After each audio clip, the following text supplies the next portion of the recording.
Bom, acho que a sua primeira definição serve. Empregado, desempregado, né? Ele vai comandando. O São Paulo já está procurando novos técnicos, novos nomes. E acho que essa diretoria, pelas trocas que fez nos últimos tempos, ela costuma comunicar a saída do treinador quando ela já tem engatilhado o seguinte. É mais ou menos o processo que está acontecendo. A gota d'água do Carpini foi a atuação dele como técnico no jogo contra o Fortaleza. E acho que marcou exatamente o principal problema do Carpini como técnico do São Paulo nesses meses de experiência. Assim como a gente teve experiências na escala de arbitragem, o São Paulo resolveu fazer experiências no ano em que ele disputa Libertadores, defende o título da Copa do Brasil e Brasileirão.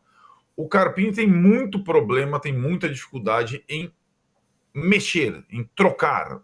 Durante o jogo dele costuma ser desastroso. E o que aconteceu no sábado foi, mais uma vez, durante o jogo desastroso. A partir do momento da primeira troca do Carpini, do Galo pelo Rames Rodrigues, o São Paulo, que dominava o jogo completamente, definhou. Do outro lado, o Vojvoda foi fazendo os seus movimentos e dominando o jogo e conseguindo mais uma vitória. Aliás, o São Paulo nunca venceu o Vojvoda. Não é só o Fortaleza recentemente. O São Paulo não venceu o Vojvoda nem quando ele era técnico do Talheres. E o São Paulo perdeu mais uma vez, muito com a assinatura do Carpini. E aí, Tironi, o estádio que eu falava para vocês estava meio dividido em relação ao Carpini, ele se uniu contra o Carpini. Então a torcida, não é que ela chamou o Carpini de burro, isso é o publicável. A torcida xingou o Carpini, coisa que eu nunca falei para vocês, nunca tinha visto a torcida do São Paulo xingar um treinador. E as torcidas organizadas estavam meio reticentes, apoiando, lá fizeram, apoiaram o time até o final. Ao final do jogo, foram às redes sociais pedindo a saída do treinador. Quando o treinador está nessa situação e perde completamente o apoio do torcedor, esquece, acabou. Não adianta forçar a barra, né? E o Carpini vai ser substituído. Se não der tempo contra o Atlético Paranaense, contra o Atlético Goianiense, que talvez já tenha um novo técnico, talvez ele dirija contra o Flamengo antes. E se ganhar do Flamengo, Arnaldo? E se ganhar do Flamengo?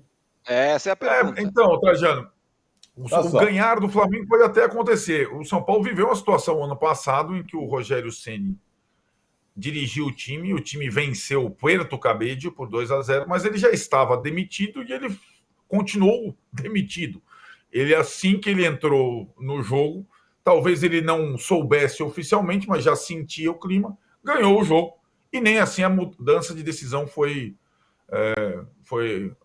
digamos, tomada, né? Ele permaneceu demitido, mesmo que. Tudo bem que o Puerto Cabello é o Porto Cabello. O Flamengo no Maracanã é o Flamengo. O Flamengo é o Flamengo. O Carpini não será mais técnico do São Paulo, porque o crédito se esgotou, se esvaiu rapidamente. E aí agora uma questão que não é simples. O ano passado o São Paulo tinha uma decisão simples a tomar, na minha visão. O Dorival Júnior, o melhor técnico brasileiro, um dos melhores, estava disponível, o que não acontece agora. Não tem Dorival Júnior para assumir o time no dia seguinte, como aconteceu quando saiu o Rogério. Mas o São Paulo vai trocar o treinador. Praticamente há um consenso da direção do clube. Uma pergunta só para você, Arnaldo. Uma perguntinha só. Pode falar. O presidente continua, o Muricy também, aqueles que contrataram o Carpini seguem no clube, normalmente. Juca, isso a gente sempre fala, né? Houve alguma mudança desde que o Casares assumiu o comando do São Paulo na direção? Não. Já passaram pelo São Paulo o Fernando Diniz, era o finalzinho, né? Do Fernando Diniz. O Crespo, o Rogério, o Dorival e o Carpini. As pessoas que comandam continuam as mesmas. Agora, uma coisa é o erro na escolha. A outra coisa é as oportunidades que o treinador tem. E ele desperdiçou as oportunidades que ele teve, né? Ele não teve como um árbitro de futebol um jogo para apitar. Ele teve 18 jogos para comandar, ou 19. E se perdeu no meio do caminho, né? A direção erra e o treinador também fracassou na missão.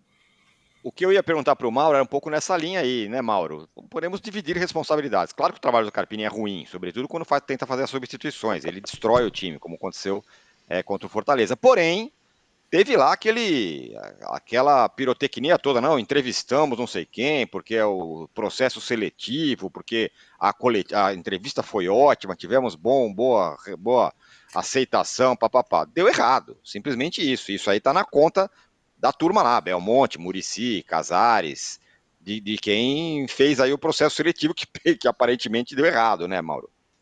Eu não os tenho visto, né? Eles não têm aparecido muito, não, né? Vão aparecer se um novo técnico for contratado, com toda certeza. Apresentação, confiamos no trabalho, todo aquele discurso. Quando você contrata um técnico novato assim, você está, evidentemente, contratando alguém que você tem que bancar. E bancar é bancar mesmo. Contratar o técnico novato e não dar ele o suporte necessário numa instabilidade, um momento ruim que ele vai ter, então é melhor não contratar. Eu vejo dessa maneira, né? Tudo muito apressado na hora de elogiá-lo, porque ganharam nos pênaltis do Palmeiras e derrotaram o Corinthians em Itaquera pela primeira vez, e também agora nada presta, o cara é péssimo, então e quem contrata? E aparece bastante, o presidente então dá entrevistas, surge, agora está meio sumido, enfim. Mas se for contratado um novo técnico, certamente dará entrevistas e reaparecerá em grande estilo. E o Carpini, né, ele se livra do cara. Fica ele só com a culpa. Acho estranho, assim, especialmente torcida organizada só reclama do Carpini agora. Antes estava apoiando, agora só o Carpini. Aí os líderes de torcida de São Paulo vão lá, gravam um vídeo, botam na rede social, porrada no Carpini. Mas e o Casares? E o Belmonte? E o Muricy Ramalho? E o Rui Costa? Tem 4 pessoas. Eles são responsáveis pelo futebol do São Paulo. E eu acho que desse jogo de sábado tem um outro detalhe que a gente não pode ignorar. A força do Fortaleza. Fortaleza não perde para o São Paulo. São 9 jogos e uma derrota, não é isso? Algo assim. É um retrospecto excelente. E a gente tem que começar a se acostumar com uma nova realidade. O Fortaleza perdeu a Sul-Americana nos pênaltis, perdeu o título cearense nos pênaltis, mas veja bem, está sempre em final, né? Não é só no estadual. Final internacional, não corre risco de rebaixamento. O Fortaleza é adversário difícil para o Palmeiras. Não vai ser para o São Paulo? Vai ser para o São Paulo. Para o Flamengo, para Atlético, ou qualquer um. Mudou o patamar.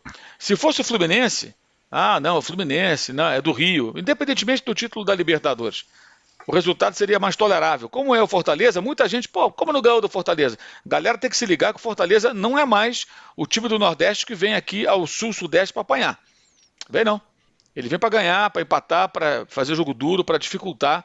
Isso já mudou tem tempo. E eu acho que a gente aqui embaixo não está percebendo isso. Muita gente aqui na parte de baixo do mapa não percebeu isso. Tá? E mesmo tendo perdido o título estadual para o Ceará, eu não trocaria a condição de um com o outro. Não só pela divisão onde está, mas pelo potencial, pela possibilidade que tem de fazer mais coisas. Hoje, jogar com Fortaleza é muito mais difícil do que era no passado. E o resultado que aconteceu no sábado tem muitos desméritos do Fortaleza e do seu treinador, que suportou a pressão no primeiro tempo, quando o São Paulo foi até bem, né? O goleiro fez defesas e tal, e no segundo tempo explorou, assim, de forma primorosa, todas as deficiências do São Paulo. E o gol, número 2, com 3 zagueiros, permitir que o adversário, o Lucero, domine no peito e finalize dali, aquilo ali não é culpa do Carpini só, os jogadores têm que ser cobrados. Lucero matou no peito, finalizou, belo gol, mas com uma liberdade, tem 3 zagueiros, gente. E o último gol, será que o Carpini mandou todo mundo avançar e largar a defesa daquele jeito? Vão pro ataque, amigos, libera tudo. Pô, pelo amor de Deus, gente. Peraí, o jogador dentro de campo tem que ter o mínimo de noção, senão é um videogame, cara. Os caras abandonaram a posição, foram pro ataque e lá ficaram. Bate o escanteio e ficaram lá, foram ficando, abandonaram a defesa. Acho que os jogadores também têm que ser questionados, né? O técnico tem a sua participação, mas tem mais gente aí no São Paulo que pode ser questionado. Mas o São Paulo pode pegar e trazer um sábado de aleluia eterno e malhar só um Judas só. Tem mais gente lá que poderia ser cobrada. Até porque esses caras vão continuar. Os dirigentes vão continuar, os jogadores. Aí sai o técnico, aí vem um próximo. Aí tem que ser o quê? Um técnico escudo. Um Felipão, um Mano Menezes, que já está acostumado com um time grande, né? Já tem uma casca, uma couraça protetora para aguentar a porrada. E vai ficar nisso eternamente. Trajano, vou fazer aquela pergunta que você adora. Qual é a hora da demissão do técnico? No caso do Carpini, o quê? Passou? Não chegou? O Arnaldo já demitiu o Carpini, né? O Arnaldo já falou tudo no passado. Não, o Carpini já era e tal.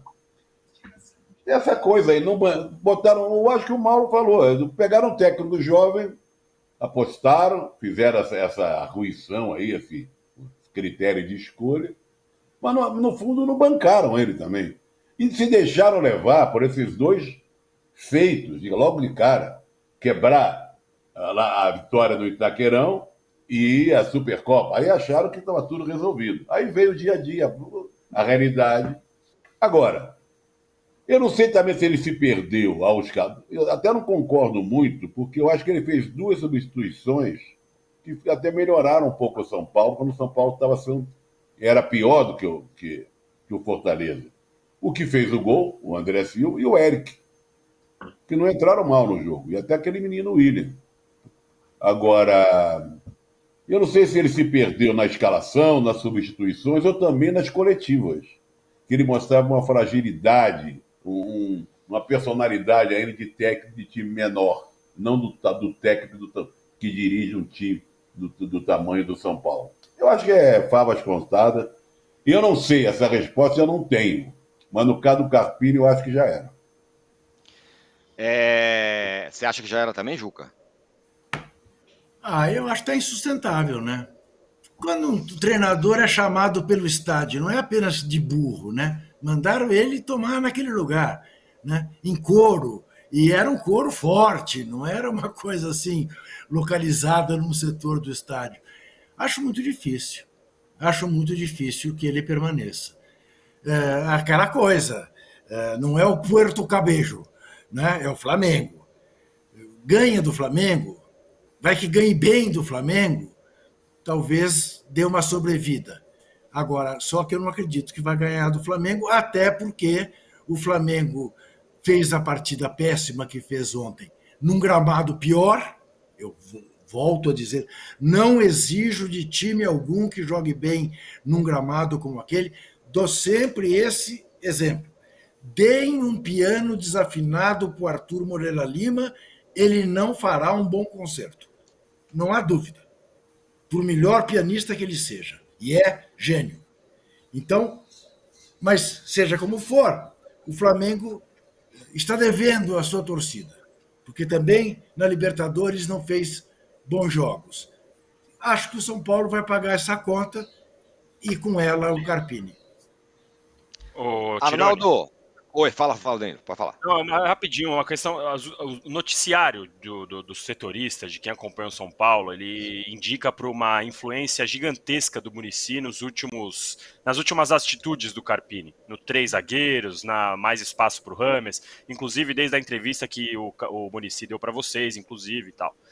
Então eu acho que, beleza, se a direção acha que o Carpini já não tem mais, tem que se demitir, é aquela história, eu acho que a pergunta do Trajano, ela é boa, quando é a hora certa, mas o Muricy para mim tem que ser bastante cobrado, porque ele bancou o Carpini desde o começo, né, desde o começo falou que era uma aposta, conversou, fez o Carpini mudar de ideia, o Rames depois dessas conversas, depois dessas entrevistas, passou a ter mais espaço, entrou contra o Fortaleza claramente, sem nenhuma condição de jogar, não jogou nada, e os 3 zagueiros também, a segundo teste...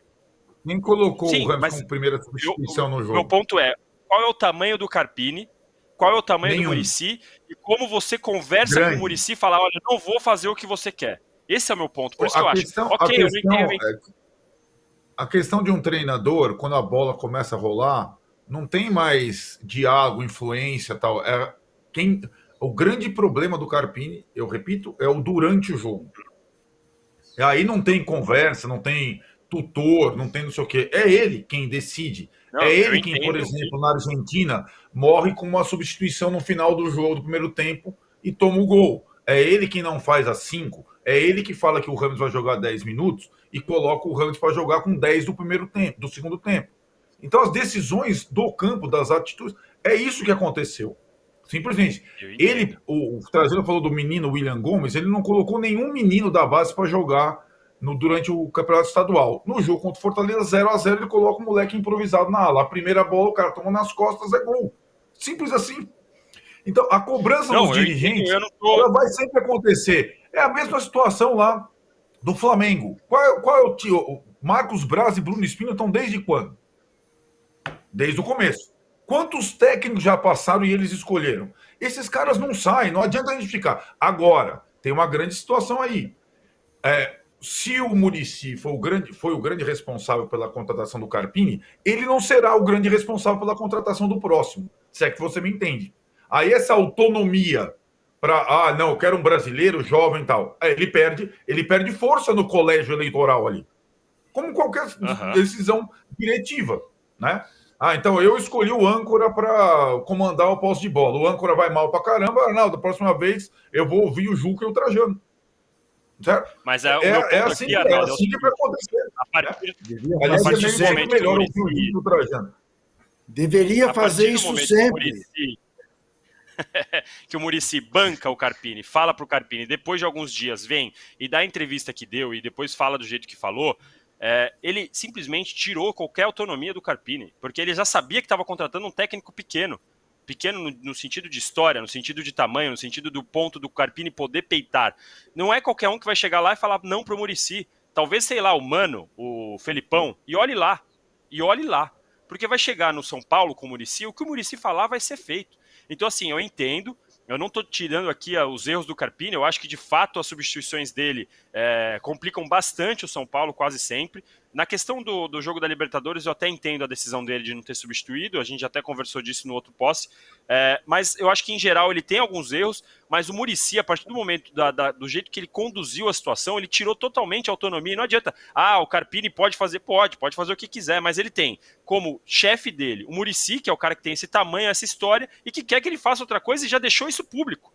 Então eu acho que, assim, o Carpini errou, mas o Muricy também não ajudou em nada o Carpini no comando do São Paulo.